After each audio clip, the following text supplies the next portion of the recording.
Sinabi mismo ni Diskaya na usap-usapan man lang daw po mga kababayan sa inuman.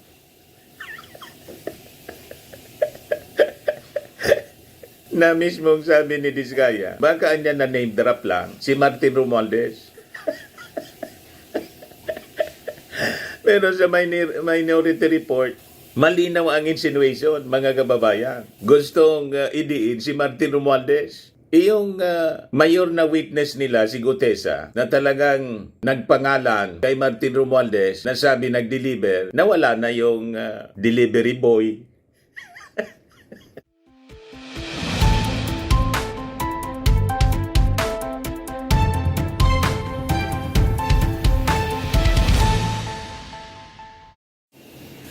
Hello po mga kababayan, si Dante Maravillas. Masamang-masama yung loob ng DDS senators na si Marcoleta at si Amy Marcos nagpa-presscon at naglabas ng sariling report sa investigasyon ng Blue Ribbon nung siya, mga kababayan, chairman pa ng Blue Ribbon Committee. Ngayon, sabi po ni Senate President Tito Soto, yan ang yung Senate Minority Report. Pang-media man lang yan. Kapirasong papel lang niya yan.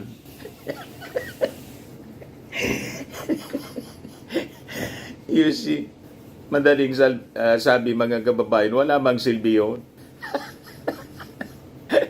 Kaya sabi dito sa post ni Atty. Jesus Falsis, Senate President Tito Soto sa Minority Report ng DDS Black. Anong silbi niyan? Wala. It's simply a piece of paper. Absuelto si Chis Escudero, Joel Injingoy, a scrap of paper without legal effect. Without legal effect yan na dapat itapon. Pang-puwit lang po. Pampahid sa puwit. Grabe ka naman na niya, Mr. Maravillas. Inami naman po talaga. Mismong si Marcoleta, sa press con kahapon nila ni Amy Marcos, inamin niya na wala man yung pakinabang, kundi baka niya magamit ninyo sa media. Ang ibig sabihin, nagpa-press con siya, nagpa-press con sila ni Amy Marcos para lang may magamit yung media sa intriga. Wala mang legal. In fact, hindi man niya ito legal. By his own admission, mga kababayan, sa presscon. Pilit kasi nilang dinidiin, mga kababayan, sa Minority Report, si Martin Romualdez, na wala mang makitang ebidensya. Yung dalawang witness, mga kababayan, na present sa Senate Blue Ribbon Committee hearing, sablay yung mga kwento. Pakinggan ninyo, mga kababayan, yung mismong admission ni Marcoleta na hindi man daw ito legal niya. Ayan, napakalungkot ng muka.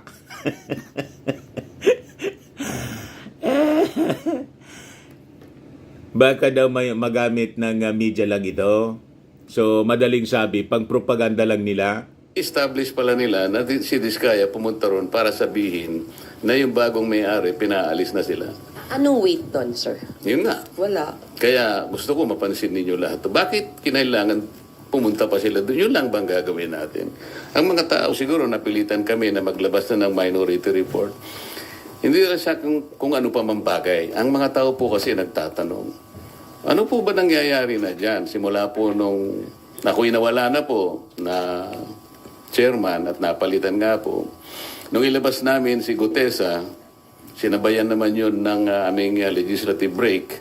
Matagal po yun. Hanggang sa mag-resign naman si Senator Ping. So, ang mga tao nagtataka. Ano na naman ito? Ano bang, wala na bang ano ito? Hindi, wala bang closure ito? Hindi ba natin malalaman kung sino talaga ganito? Kaya napilitan po kaming maglabas ng Minority Report. Tinawag po naming Minority Report for lack of better term.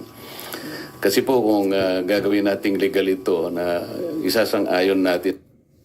Sabi niya, kasi daw po, kung gagawin nating legal ito, ito sasang-ayon natin, ibig sabihin, hindi legal yung ginagawa nila. Kung hindi illegal, di illegal. Ilig ninyo talaga sa illegal. Pati mga kababayan, yung paggawa ng report, hindi illegal. By his own admission, mga kababayan. Inamin ni Marcoleta, hindi illegal yung ginagawa niya.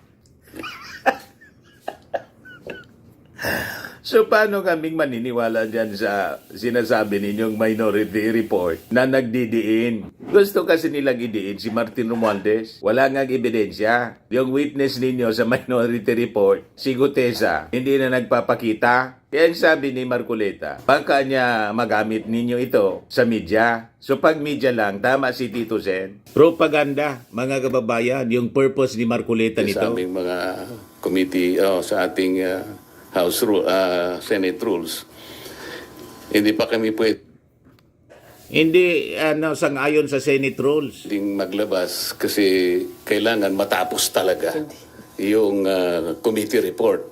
Hindi naman po kasi namin malam kung kailan ba talaga matatapos ito.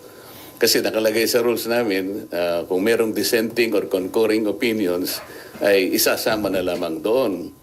This is neither a concurring or dissenting report. Kaya tinawag namin minority report sa pag-aakala naming magagamit po ninyo. Malinaw mga kababayan, para may magamit lang yung media. May maikwento mula sa kanilang kampo. Yosi, tama si Tito Sen, mga kababayan. Yan sabi ni Tito Sen, yung minority report niya, Senate minority report, mang media, piece of paper lang siya. Yan sabi ni Tito Sen, papilangan niya yan. Ito ang payag ni Senate President Tito Soto sa report na binuo ng Senate Minority Block ukol sa investigasyon ng Senate Blue Ribbon Committee sa katiwalian sa flood control projects. Ayon kay Soto, walang may tuturing na minority report kung hindi pa naman naglalabas ng committee report ang Senate Blue Ribbon Committee. Minority report only comes after the committee report. Doon lang ini-entertain kung mayroon ng report ang main committee. Sabi po ng senador. Anya pa sa bills and index at hindi sa kanyang opisina dapat sinusumiti ang report. Di wala pang media, even the majority report, unless tinake up sa plenary, ay wala yan. It's simply a piece of paper. Di ba? Mga kababayan, wala man pong kwenta yung minority report na inireport nila para idiin lang mga kababayan si Martin Romualdez. Tapos, ang main witness niya, mga kababayan, si Gutesa, ginawan pa ng graphics para ituro. Only Gutesa testified that he delivered luggages containing cash from Representative Saldico's residence to Representative Romualdez residence in Taguig. Tapos si Diskaya testified that they transacted with D.E. Alcantara and Joseph Bernardo, and that most of the DPW's officials, they deal with mentioned Representative Saldico receiving 25% of the project cost.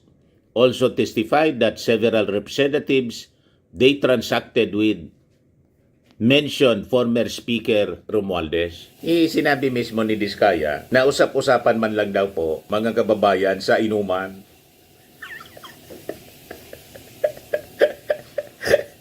Na mismong sabi ni Diskaya, baka anya na name drop lang si Martin Romualdez. Pero sa minority report, malinaw ang insinuation, mga kababayan. Gustong idiin si Martin Romualdez. Yung mayor na witness nila, si Gutesa, na talagang nagpangalan kay Martin Romualdez, na sabi nag-deliver, nawala na yung delivery boy. Hindi na nagpakita, mga kababayan, kasi ayaw ma-cross-examine ng Department of Justice. You see, kaya ngayon, gumawa ng minority report at biglang nagpa-press con. Itong si Amy Marcos at saka si Marcoleta. Sabi ni Tito Soto, papilangan niya yan.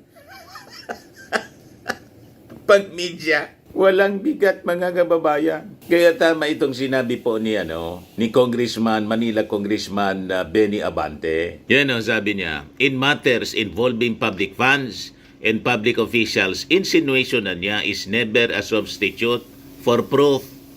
Kaya dapat magpakita kayo ng prueba. Hindi yung puro insinuations. Yan sabi ni Abante. Recent statements niya by Senator Ping Lacson affirmed the lack of evidence linking former Speaker Ferdinand Martin Romualdez to alleged anomalies in flood control projects. Sabi po ni Abante na siyang House Committee on Human Rights Chair, yung naging statement ni Ping Lacson, yung assessment confirms that there is not enough evidence to implicate Romualdez and that accusations must be supported by proof. Sabi ni Benny Abante, yung ebidensya niya, hindi yung ingay, should always lead. In matters niya involving public funds in public officials, insinuation is never a substitute for proof. Correct. Puro lang po puro lang haka-haka. Wala mang solid proof.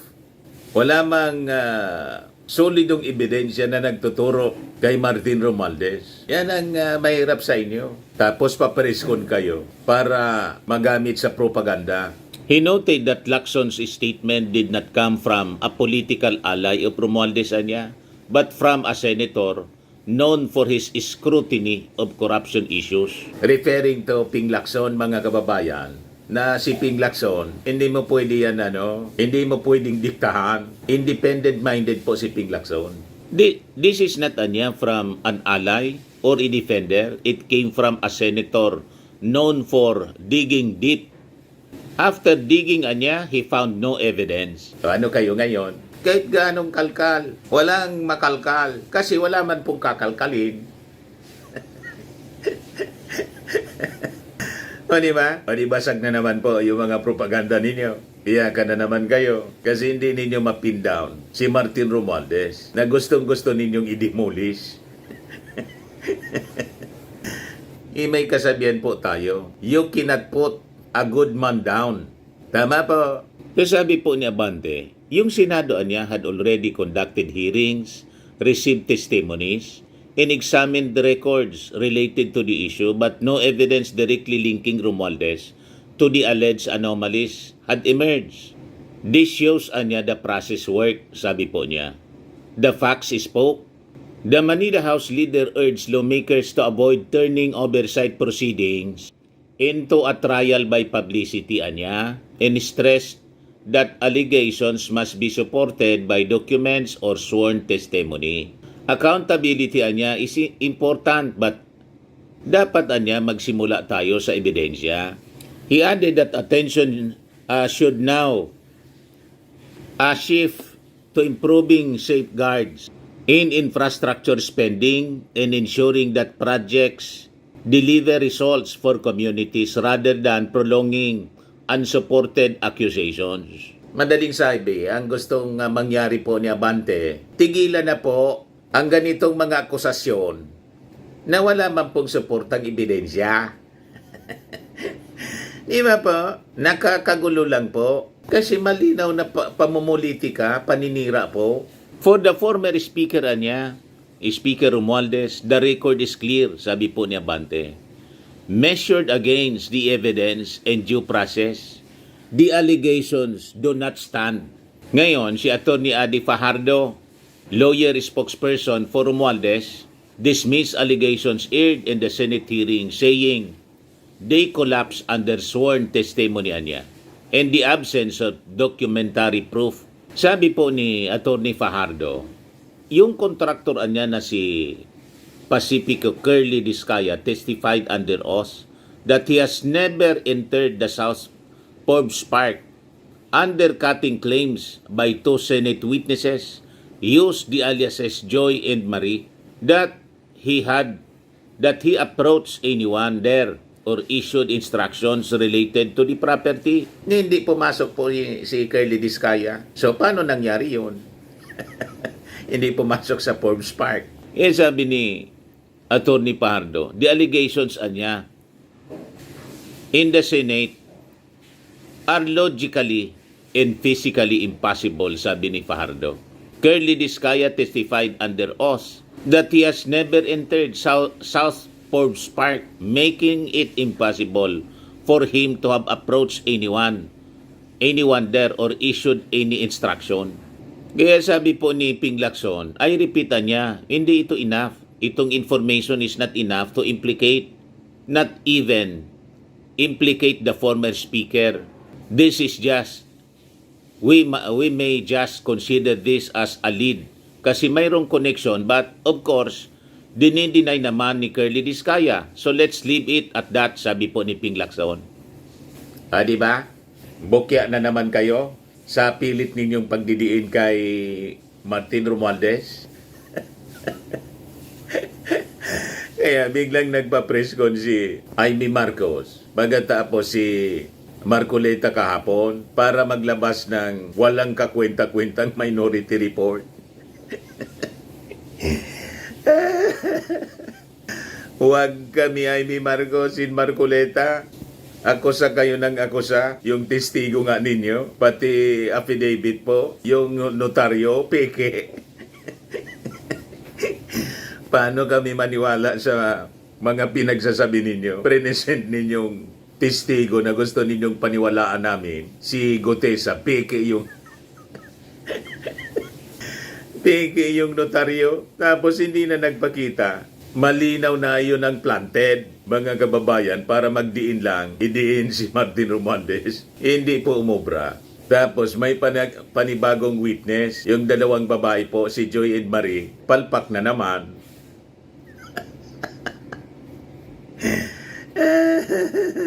Ayan man lang po, mga kababayan. Yes, sabi ni Bong Santo Tomas, panibagong despiradong akbang ito ni Marco Bita at Amy. Walang mga prinsipyo at respeto itong dalawa sa Senado. Gumagawa kasama ang minority bloc ng sarili nilang hilaw na report para lang malinlang ang taong bayan. Dapat maging mapanori din tayo sa mga bagay na to. Sabi ni Fernando Lapitan, halata kung sino madaling mabudol. Minority report, hindi nga nadalo si Mangga sa hearing. Tapos, ang nakapirma sina Jinggoy at Joel, sige, pabudol ulit kayo. Sabi ni Tristan Procopio, kung sangkot yan si Romualdez, hindi kayo nahirapan sa ebidensya. Puro hearsay lang. Si Romualdez kasabwat na hindi naman pumirma sa BICAM, samantalang si Cheese na kaalyado nyo na ngayon, hindi kasama sa isa sa mga member ng BICAM at pumirma sa BICAM. Mismong si Cheese pumunta sa opisina ni Saldico bago mapirmaan sa BICAM. Yun nga po. Yung nakapirma, hindi inuusig ni Marco hindi inuusig mga kababayan ni Marcoleta sa ni Amy Marcos. Siyempre naman na niya, Mr. Maravillas. Magkakakulay sila. O, ba? Sabi ni Mon Soliben, kung may ebidensya against Romualdez, sina Amy at Marcoleta, diretso nila sa ombudsman para madimanda sa Sandigan Bayan, wag sa media. Yun nga po yung sinasabi natin mga kababayan. Bakit hindi pa nila file ng kaso sa ombudsman? Abogado naman si Marcoleta. Sige lang papresko niya. Bakit hindi niya kasuhan? Tapos ang kanyang major witness si Gutesa. Yan ang nagturo sa Senado nung siya pa yung siya pa nga yung nagpresent kay Marcoleta, kay Gutesa, kinukots pa niya. Kasuhan na niya po sa ombudsman. Si Romualdez, witness niya, pati si Amy Marcos, pwede magtestigo laban sa kanyang pinsan kung gusto niyang makulong si Martin Romualdez. Di ba? Bakit hindi nila ginagawa? Wala man kasi silang ebidensya. Ang habol nila po, propaganda sa media. Kaya sige pa preskon. Huwag kami, Amy Marcos, saka Marcoleta. Alam namin kung ano ang inyong intensyon. But anyway, yan man lang po. Ako po si Dante Maravillas. Bye-bye. God bless.